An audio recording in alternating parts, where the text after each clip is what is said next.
सभी को नमस्ते। आप सभी का उन्नयनम यूट्यूब चैनल में स्वागत है। आज हम कक्षा 9वीं का शेमुषी पाठ्यपुस्तक भाग 1 का 12वां पाठ 12वां पाठ वाङ्मनः प्राणस्वरूपम इसका अभ्यास कार्य करते हैं।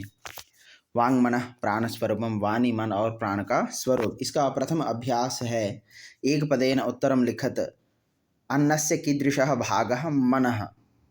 अन्न का कौन सा भाग मन है?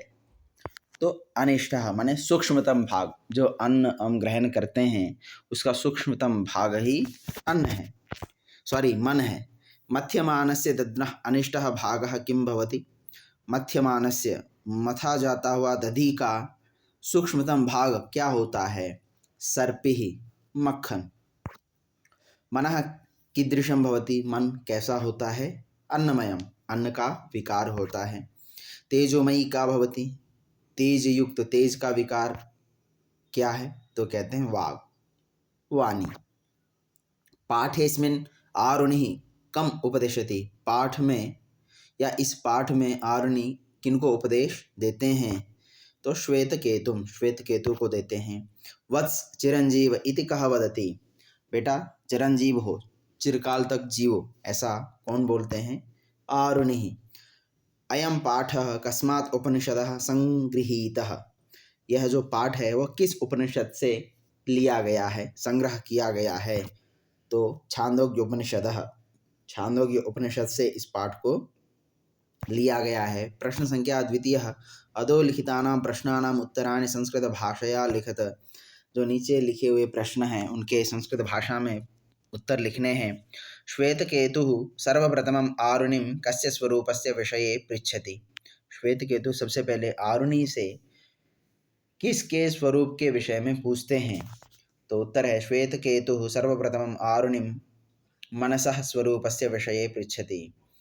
श्वेतकेतु सबसे पहले आरुणि से मन के बारे में या मन का स्वरूप इस विषय में चर्चा करते हैं।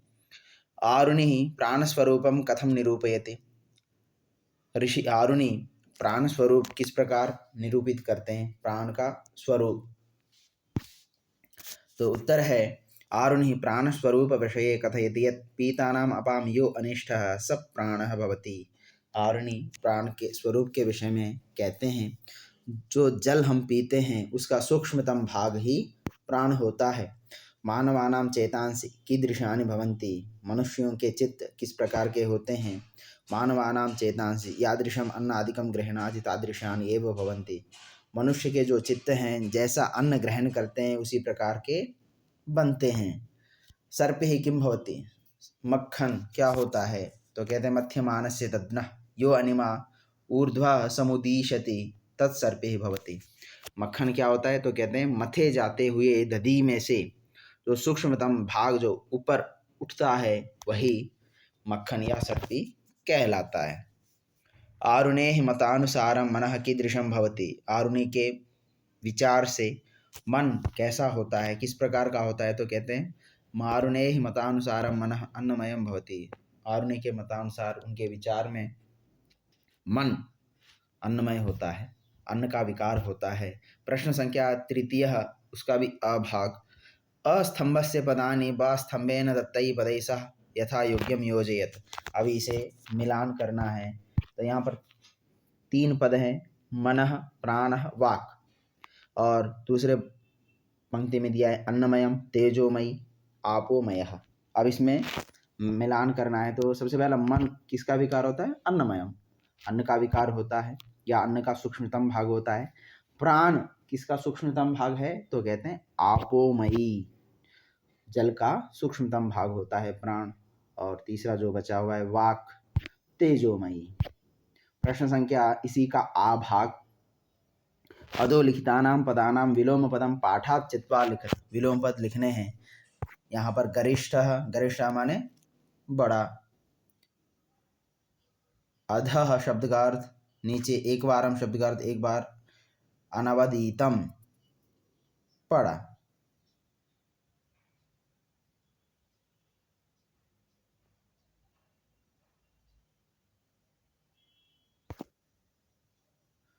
किंचित कुछ। अब देखते हैं गरिष्ठः गरिष्ठ शब्द का अर्थ पहले ही हमने पढ़ चुके हैं, बड़ा, तो उसका विलोम पद हुआ अनिष्टः। अधः नीचे, और इसका होता है ऊर्ध्वम। आगे हैं एक बारम। एक बारम शब्द का अर्थ तो एक बार है, तो इसका विलोम पद हुआ भूयः। अनवधीतम, अवधीतम, किंचित। किंचित का अर्थ होता है थोड़ा, और इसका विलोम पद हुआ सर्वम। अब प्रश्न संख्या चतुर्थः।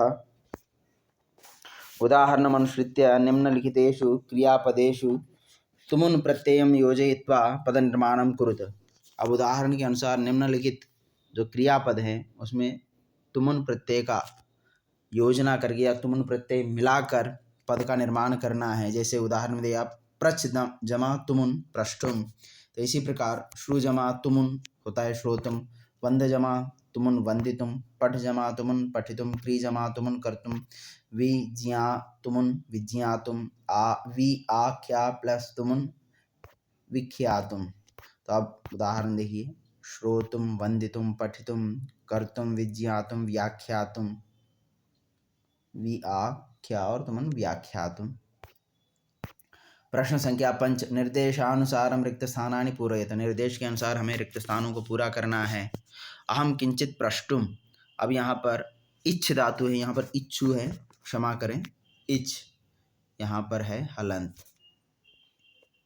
ये इच्छु है, इच्छ है। अब आगे लट लकार में बताना है, तो अहम उत्तम पुरुष एक वचन है, तो इच्छ का भी धातु इच्छामि।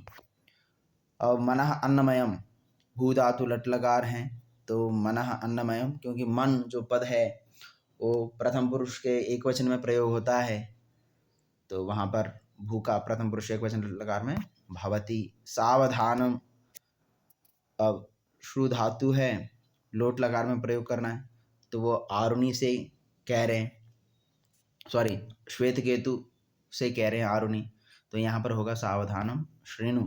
तेजस्विनावधीतम, यहाँ पर अस धातु लोट लगा रहे तो अस्तु, और श्वेत केतु आरुणे शिष्यः लंग लकार आसीत्। तो अहम किंचित प्रष्टुम इच्छामि, मनः अन्नमयम भवति, सावधानम श्रेणु, तेजस्विनावधीतमस्तु, और श्वेत केतु आरुणे शिष्यः आसीत्। प्रश्न संख्या इसी का आभाग है। उदाहरणम अनुसृत्य वाक्यानि रचयत। उदाहरण के अनुसार हमें वाक्यों का निर्माण करना है। जैसे अहम स्वदेशम सेवितुम इच्छामि, यहाँ पर 5 वाक्य दिए हैं। तो अब उपदिशामि, उपदिशामि जो क्रियापद है उत्तम पुरुष एक वचन में बनता है, तो इसका कर्ता होता है अहम। अहम छात्रान उपदिशामि, मैं छात्रों को उपदेश देता हूँ। प्रणमामि, प्रणाम करता हूँ। अहम पितरौ प्रणमामि, आज्ञापयामि, आज्ञा देता हूँ। अहम पुत्रम वस्तु मानेतुम आज्ञापयामि, मैं पुत्र को वस्तु लाने के लिए आज्ञा देता हूँ। पृच्छामि, पूछता हूँ। अहम गुरुम प्रश्नम पृच्छामि, मैं गुरु से प्रश्न पूछता हूँ। अवगच्छामि, अहम शिशु संकेतम अवगच्छामि, मैं शिशु की संकेत जो है उसको जानता हूँ, समझता हूँ। संधिम कुरुत, प्रश्न संख्या 6, संधि करना है। अशितस्य प्लस अन्नस्य इति प्लस अपि प्लस अवधार्यम का प्लस इयम नौ प्लस अधीतम भवति प्लस इति। तो अशितस्यान्नस्य ये दीर्घ संधि है, क्योंकि अ प्रथम शब्द का अंतिम भी अ है और दूसरा शब्द का प्रारंभ भी अ है, दोनों अशितस्यान्नस्य इति प्लस अपि प्लस अवधार्यम, तो यहाँ पर है यन संधि। इत्यप्यवधार्यम का प्लस इयम केयम, क्योंकि यहाँ पर गुण संधि है, आ और ई मिलकर ए बनते हैं। 9 प्लस अधीतम नावधीतम, ये अयादि संधि है, और भवति प्लस इति भवतीति दीर्घ संधि है, क्योंकि भवति का अंतिम वर्ण ई है और इति का प्रारंभ ई है, तो दोनों दीर्घ समान स्वर होने के कारण दीर्घ वर्ण होता है भवतीति। अब इसी का आभाग स्थूल पदानि अधिकृत्य प्रश्न निर्माणं कुरुत। मथ्यमानस्य दध्नः अनिमा ऊर्ध्वं समुदीशति, मथे जाते हुए दधी का सूक्ष्मतम भाग ऊपर उठता है, तो होगा कस्य। दूसरा, भवता घृतोत्पत्ति रहस्यम व्याख्यातम, आपके द्वारा घृतोत्पत्ति के बारे में व्याख्यान दिया गया या बताया गया है। तो यहाँ पर केन आरुणिम उपगम्य श्वेतकेतु अभिवादयति, आरुणि के समीप पहुंचकर श्वेतकेतु अभिवादन करता है। तो कह श्वेतकेतु वाग्विषये पृच्छति, और श्वेतकेतु कस्मिन् विषये पृच्छति, या सॉरी कस्य विषये पृच्छति, कस्मिन् पृच्छति, इस प्रकार तो कस्य ठीक है। अब प्रश्न संख्या 7, पाठ से सारांशम पंचवाक्यै लिखत, पाठ का सारांश 5 वाक्यों में लिखना है। मनः अन्नमयं भवति, प्राणः आपोमयः भवति, वाक् तेजोमयी भवति, अस्य मानस्य तेजसः यः अनिमा स ऊर्ध्वं समुदीशते स खलु वाग् भवति। यादृशमन्नादिकं मानवः गृह्णाति तादृशमेव तस्य चित्तादिकं भवति। धन्यवाद बच्चों।